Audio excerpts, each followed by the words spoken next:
Where has Jadiculous been? Last I heard he was traveling through Europe. I don't know where, but I've been avidly waiting for that next video after that last banger with a laptop. But he doesn't post anymore, doesn't make any videos, doesn't even respond to comments.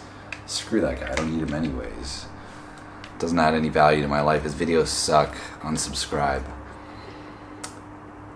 Anyways, it's really hot here. The reason I'm basically naked is because there's no AC here in Warsaw, because normally it doesn't get that hot, but it's been ridiculously hot for the last week. Not much natural air. The fan is very weak, so I've just been sweating.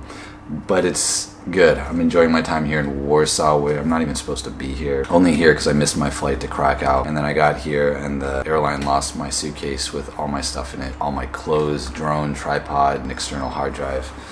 But luckily I got it back after 4 days. I'm gonna have to go through the process of claiming compensation, insurance and all that, but of course there are probably gonna be problems there, but life is good. I'm still alive. I've got my health. I've been traveling for the last month. I don't really have a topic for this video, but maybe I'll just talk a little bit about that. So I started off in Iceland for 2 days, just got a taste of the country. Not enough time to really see the country, but my impression was that it's unspoiled.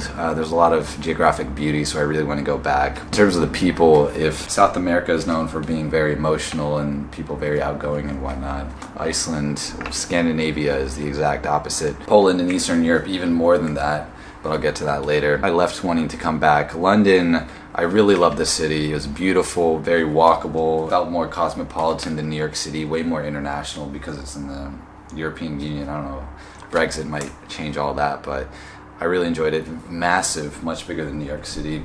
Really wish I had more time there. Only problem is that the weather is always kind of cold. I had to bring a sweatshirt every time, even though it was like the middle of the summer. That to me is kind of a deal breaker, but if you have money, if you're willing to work there and whatnot, seems like a awesome city. Went up to Edinburgh, a beautiful medieval city. It feels like you're in Harry Potter, and that's where J.K. Rowling wrote her Harry Potter books. Beautiful. Did feel very touristy where the Royal Mile was. I heard more English as in like American, British accents and Spanish and French than I heard Scottish accents, which sounds really cool. I could just listen to people on the street speaking Scottish and it's just entertaining to me, but I didn't hear too much of that, unfortunately. Went to Paris. I was gonna skip it because technically I've already been as a child, but I ended up really loving it. It's well known, I don't have to give you the reasons, but it's really beautiful. It really captures that vibe of whatever, France, and it's got so many amazing foods, desserts, pastries, all this stuff that you know is French, but you don't really think about it. Not that expensive either. For 16 euros, you can get a really nice 3-course meal. I saw the World Cup final there, which was just ridiculous. It was so much energy. I've never seen that much energy in one place. Paris was amazing. Went to Barcelona. Barcelona is a city that for years I'd wanted to move to. I'd never been there, but I just heard so many good things, and in my head it seemed like the ideal place on the Mediterranean with the beach, yet still a city, a European location. So I was really looking forward to Barcelona. And honestly, I was a little bit underwhelmed. Don't get me wrong, it's a great city, go visit. It's a lot of fun, especially if you want to party with other tourists, but as a place to live, it's expensive. It's not that cheap. It just felt really touristy and kind of lacked character to me. It didn't feel that different from America, honestly. I really like the Old Town area. I think if I'd stayed in the Old Town area, I probably would have enjoyed it a lot more. The area I was in, which was kind of near the Catalonia Plaza, this is like really boring and uninspiring. Every block looked exactly the same, so I never knew where I was. Yeah, it didn't really do much for me. Lisbon, on the other hand, I really loved Lisbon. This was really unexpected. It's a beautiful city, hilly, it's got a lot of old historic buildings. The architecture is way more interesting than Barcelona, even though Barcelona is more known for that, for whatever reason. I mean, they just have some really amazing buildings like the Sagrada Familia and all the Gaudi stuff, but other than that, it's pretty boring architecture-wise. But Lisbon, it looks like people actually live there. I can just wander around the streets and it's endlessly entertaining for me. I just want to take a picture everywhere I go. Felt like a once grand city that kind of stopped taking care of itself, so I love the grittiness of it. Crumbled walls, clotheslines everywhere. The highlight for me was just wandering through this area of the city about a mile away from where the president lives. I was just really enjoying the walk, and I see this really shabby looking stairway, and I go up it and I see a guy herding a flock of goats, and I was like, where the hell am I? What the hell is this? I just couldn't stop laughing. It was just so unexpected. That was maybe the highlight of my whole trip, honestly. And like I guess 7 months. I don't know how long I've been traveling of travel. That might have been the highlight because it was just the culmination of all this. Like, what the hell am I seeing? And it's funny how those like simple moments can be the best. But yeah, I mean, there's so many abandoned, dilapidated buildings everywhere. They look like a work of art. Really enjoyed it. A lot of great food, a lot of great cheap food. That's a key word there. The Bafana, it's like €2. You get like this pork grind sandwich. It's really good, filling too. The codfish is amazing, really cheap. You can get it for like €6. €1 shots of ginja. Great food. Got the fado music, which I really love. You just walk through the old town area at night and you'll hear the fado music, which is basically just a singer singing really sad songs and maybe a guitar in the background. Just very simple, but I really like the vibe. I really like the style. It was cheap, unlike Barcelona. It was actually cheap. Anyways, Lisbon, I was only there for 4 days or something, but I really loved it. I'll definitely be back, and also to see the other cities in Portugal. And then I was supposed to fly to Krakow, missed my flight. I was there 45 minutes before the check-in. I really hope that one day you'll be able to get into a flight 30 minutes before, check in your bag, and just sprint to the flight and be able to make it. I don't see why it has to take so goddamn long, because I know that if I'd been able to check my bag, I would have been able to make it in time, but they just stopped letting you. And of course, when I fly, it seems like at least half the flights end up being delayed, but this is the one that isn't delayed. But anyways, to get another flight to Krakow that day would have cost me €600, and I would have gotten there at like midnight. So I decided to just go to Warsaw instead, even though I had no plans to go there. It could still cost me $400, which really sucks because it's a completely unnecessary expense. I had a layover in Munich. As soon as I got off the plane, I go to the bathroom. As I'm washing my hands, I hear on the loudspeaker, last call for flight XXX to Warsaw. I'm like, God damn it. I sprint all the way to the gate. Luckily, I'm the last one in. I just barely make it on. And then I get to Warsaw and my baggage isn't there. And this is a really painful process because basically after that point it was literally impossible for me to contact them and get a status update. This was Lufthansa, by the way. It was the airline. Yes, they had an online web tracker, but the number that they gave me, the phone number, would require me to wait on hold for over an hour, and for whatever reason my phone calls were getting cut off at exactly an hour. I called up T-Mobile trying to get this fixed. They couldn't really handle it, so I ended up getting a local SIM card here. Of course, I go on phone for an hour again, and it cuts off after an hour. So I don't know what the problem was. I couldn't even call the Munich airport. It was just a complete mess. I thought my luggage was gone at that point. I just assumed that it was gone, and I bought clothes at H&M and stuff like that. It's kind of weird how they've stopped making the holes in the boxers. H&M and all the other places I went to, they didn't have the hole. So it's like, to piss, you have to... It doesn't really make any sense to me. Also, the sizes were small, but for the shirts, actually, the sizes are better in Europe for me because of my slim. But yeah, Warsaw, I was only going to stay for a couple days, but I ended up extending, well, partly because, well, I wanted to see if I would get my luggage, but also because I've really enjoyed it here, surprisingly. I came in expecting like some kind of communist shithole, but it's actually like really beautiful and nice.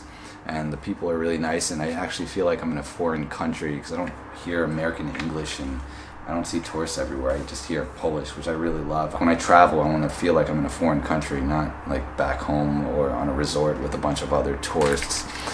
But Poland has definitely been a culture shock. The customer service is by far the rudest I've ever experienced in my life. Keep in mind, I haven't been through Eastern Europe and Russia and all that. I hear it's even worse if you go more east. And don't get me wrong, there have been some really nice customer service people. I guess at the end of the day, it just varies a lot. They're the really nice people, and then they're really rude people. I think it mostly has to do with them not speaking English and being not secure about their English, and so maybe this is kind of some gut reaction. Because when I see my Polish friends ask customer service people questions and whatnot, they're always really friendly and they answer. Well, not always friendly, but they'll answer. Maybe it's the leftover of the Soviet communist Russia, where people were very distrustful of others because there were a lot of snitches and that could get you in trouble if you said the wrong thing to a stranger. But this is just me hypothesizing. Anyways, there are some good museums and stuff here. It's very nice. I think it's very it's cheap, very cheap. Food is actually really good, unlike Prague. So I'm really enjoying it here. Yeah, so that's basically been my travel so far. I'm going to be off to Krakow on Tuesday, so in a couple of days, and then stay there for a week. And then honestly, I have no idea where I'm going to go. Let me know where I should be going, because I have no idea what these countries in this area of Central Eastern Europe are. I was deciding between going up to the Baltics or down to the Balkans, but I'm more interested in the Balkans. But if I go to the Balkans, I know I'm not going to make it up to the Baltics because it's just going to get cold, and I hate cold weather, so I'm not going to want to go up there. But at the same time, I feel like I should be going to countries that I actually want to go to. So right now I'm tentatively thinking Ukraine, and then just work my way down. At the end, I definitely want to hit Croatia, Italy, and Greece. So we'll see. But yeah, I mean, honestly, it's really like when you stop working for a while, you really do lose it in terms of the ability to work. Like today, so this is the first time I'm actually in an Airbnb, got my own place. I've been in hostels up until now, and so I have this whole place to myself to make videos and work and stuff, but I just could not get myself to do it today. I don't know what it is. Maybe it's alcohol. I don't know. I don't like drinking. I'm not gonna drink anymore. It kills your brain cells. Don't drink. Don't drink. It's not good. But you know, you just gotta suck it up and grind it out and do it. There's no other solution. There's no shortcuts here. You just gotta work, and you do it enough. You get back into the rhythm, you get back into the routine, it becomes a habit, and you're not really thinking about it. It's just something you're doing. And right now I don't have that routine because it's not what I've been doing for the last month. But at some point pretty soon I'll get back into it, and I'll be pumping out a lot of quality content, not like this, but I gotta do it to get myself back in the routine. So that's what I'm gonna do, and this is this video. And what else should I talk about? Let me know. So next up, I have scheduled, once I'm back in an actual video making, thinking mind, of course I want to talk a little bit about travel, but I want to talk about, it's long overdue, is making the videos on careers in tech, how to break into the industry, how to make more money, how to advance and all that stuff, how to save money, and that kind of like basic low-hanging fruit kind of stuff that some people might find helpful. Other than that, what I really wanted to do was make a lot of educational videos on economics related topics like socialism, capitalism. But I want to make videos that, not stuff you already know, but stuff that debunks a lot of commonly held beliefs. Maybe definitely a video on privatization, videos on countries like Venezuela, Cuba, and honestly, like, a lot of this is just stuff for my own benefit as well. For making these videos, it forces myself to learn about these topics and better educate myself, and so video is kind of just another additional piece of motivation for me to learn these topics. I need to get back into reading books. I was doing that for a bit, but I kind of stopped, but I think it's really good to help expose you to new ideas and keep your brain fresh and not have it be stagnant. Yeah, that's pretty much what's on the agenda. So I'm not gonna waste any more of your time. It's freaking hot. I'm sweating, but it's good to get back into it. Honestly, you know what's crazy? I've actually made $55 over the last month from this YouTube channel. How crazy is that? I haven't made any money until now, really, and most of it is from my MacBook related videos. Basically just that one recent one. I think the money is, I don't think it's making any more money anymore. It kind of was like boom, boom, boom. But to me it was really exciting. It was kind of a really pivotal moment because it shows that it is possible to make money. You know, it's not a lot now, of course, but if you really put in the effort and continue pumping out quality stuff, then you easily scale that up to something actually significant. But I also got my other little side thing going to give me a little bit of money every month. But yeah, I'll be looking to settle down hopefully not too long from now. take like a couple weeks, rent a nice place in a really cheap country. I mean, I know Southeast Asia, Bali, Thailand, there are a lot of really nice cheap places there, but I'm sure there are other places in Southern Europe as well, and I would be interested in checking those out. So let me know if you know any good cheap cities with Wi-Fi that are good for camping out in as a digital nomad, whatever you call it.